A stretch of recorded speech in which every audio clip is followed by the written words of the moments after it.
Cyril Hanouna règle ses comptes. Après avoir pris la parole au sujet des critiques reçues par un journaliste de Marianne Le Mag, voilà que l'animateur a fait l'objet d'un article dans Le Monde. En effet, nos confrères ont alors accusé le présentateur de TPMP, mais aussi Pascal Praud, journaliste à CNews, de faire de la propagande russe.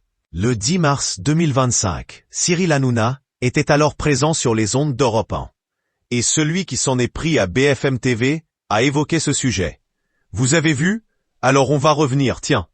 Le Monde accuse le groupe Bolloré de défendre ouvertement la Russie en laissant s'exprimer des voix différentes sur le conflit. Est-ce que vous avez vu ça? Demande-t-il. Face à lui, Guillaume Lebray, journaliste sur CNews, explique alors aux auditeurs la situation. C'est très simple. Ça se résume en une phrase. Il nous accuse, Europe 1, C8, CNews, d'être pro-russe.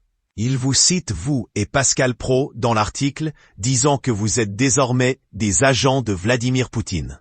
Franchement en colère contre cette remarque, le journaliste continue. Le monde ne supporte pas la nuance. C'est-à-dire qu'on peut dire que la Russie est une menace pour la France, ce qui s'est passé en Afrique avec la milice Wagner qui a déstabilisé l'armée française.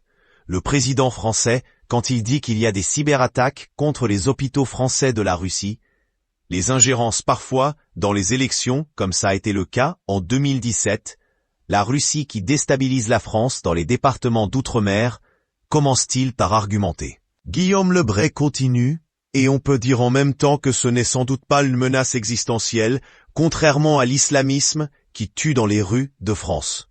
Le débat qu'on a eu chez toi, ce ne sont pas encore les Russes qui tuent au couteau dans les rues de France, ce sont les islamistes. Pascal Praud a également réagi à cette attaque. C'est sur le plateau de CNews qu'il a pris la parole. Non, ce n'est pas défendre la Russie que d'expliquer qu'elle a gagné une guerre de position en Ukraine et qu'elle est aujourd'hui en position de force face à son ennemi, lance-t-il dans l'heure des pros. Lassé par cette histoire, le journaliste passe un message bien précis.